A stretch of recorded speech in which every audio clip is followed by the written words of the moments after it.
morning mga guys. Araw ng Huwebes. Parang ano ngayon, holiday ata. Father's Day.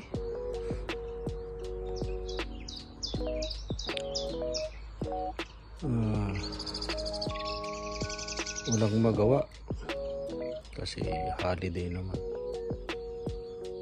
Pero napansin ko itong kahoy na ito guys. Magandang kahoy yan. Ay nabalot ng ano yung, hindi ko alam ang pangalan yung pag binalot ng ano, namamatay yung puno. Ito.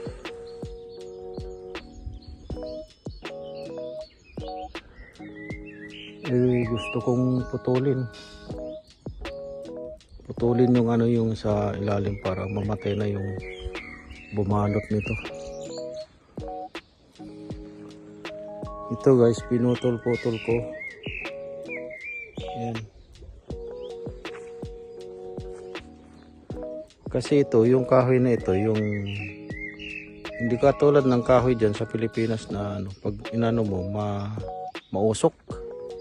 Ito hindi, parang yung ginagamit sa loob ng bahay na ano. Pag halimbawa nagkukwentuhan sa loob ng sa salas, meron silang inaano yung na ano na kahoy. Ganun yan, hindi mausok. Maano lang, mainit. Yan, aanuin ko ngayon. Puputulin ko lang yan.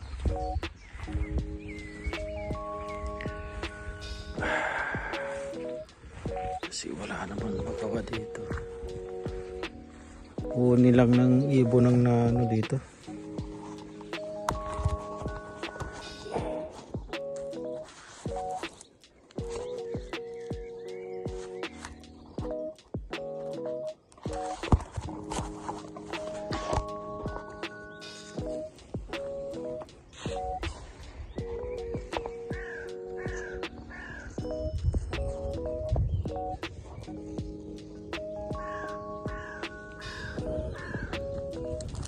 Ay, huli ng ibon.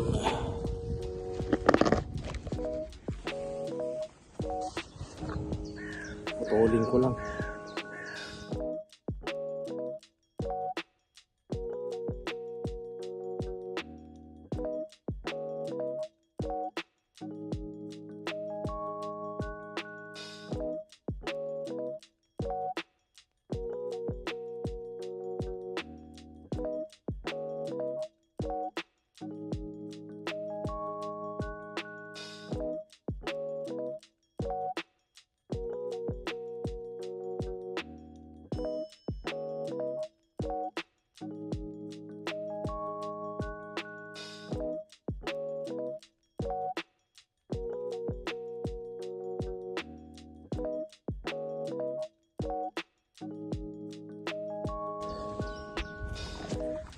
Ayan.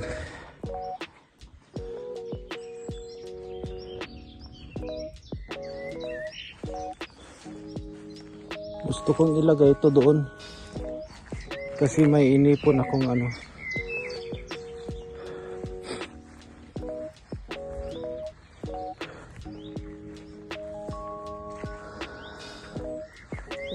Umambong kahapon. Sana hindi nasira yung mga ano, bulaklak ng apple saka ano, ibang prutas dito. Ito, umpisahan nang gawin itong kubog to. Pagagawa daw ng amo ko kasi ano, masisira na. Dito ko ilalagay. Ilalagay na ako ng ano.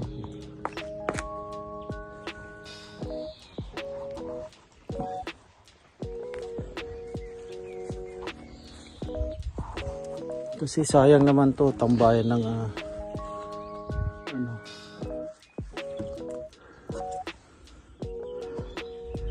Ito yung bintana ng ano, meron ano guys. May sauna ba ito? Kaya sabi ko sa amo ko, sayang naman.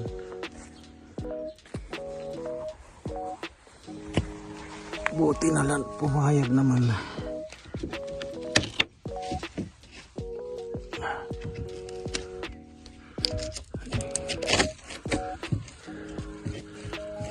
Mabait yung amo ko, hindi. Kaya lang hindi niya nakikita yung ano.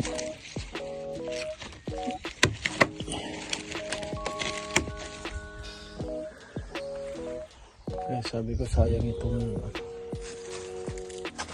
kubong to. Hindi naman kubo na ano ito eh.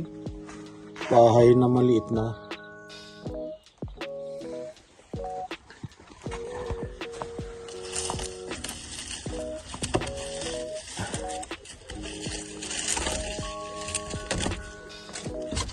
Hindi naman ano.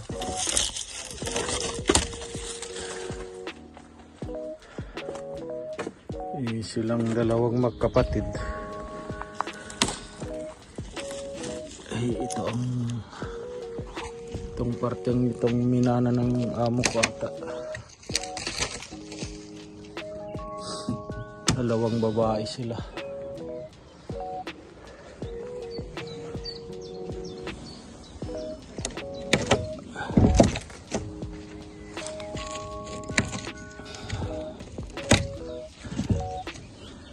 Yung may ano dito, gardener.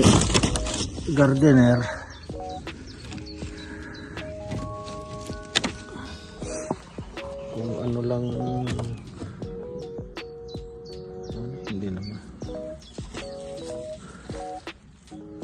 naman nakikita ka.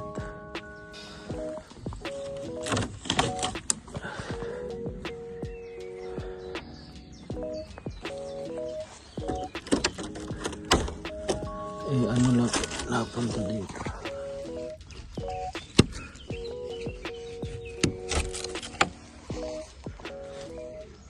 Pinuputol ko itong ano, yung mga ano dito.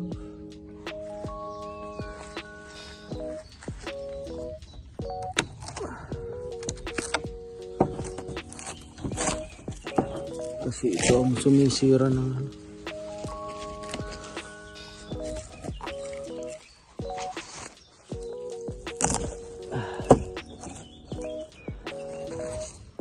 Umaakyat dito.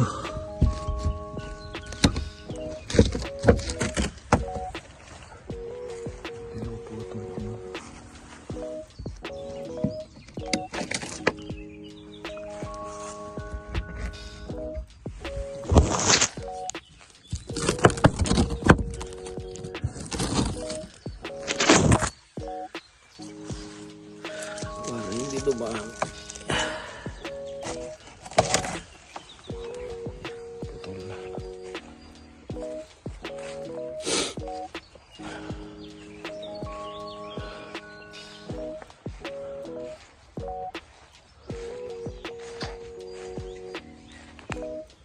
Maluwag itong ano niya.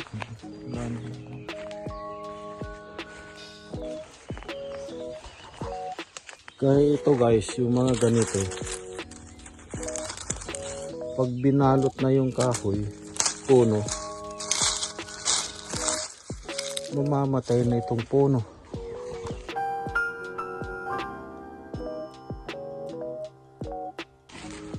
Kaya pinuputol ko.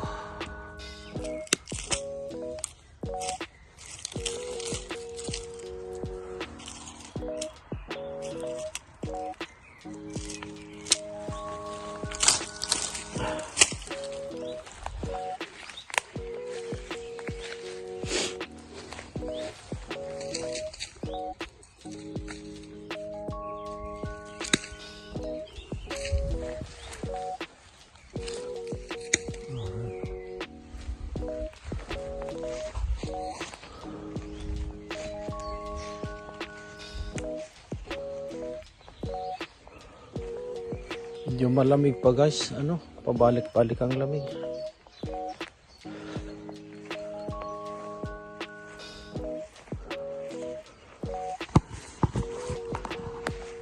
Ay, so guys, hanggang dito na lang. Pag napadaan sa video ninyo ito mga guys, sa ano, paki-like and share lang. Thank you for watching.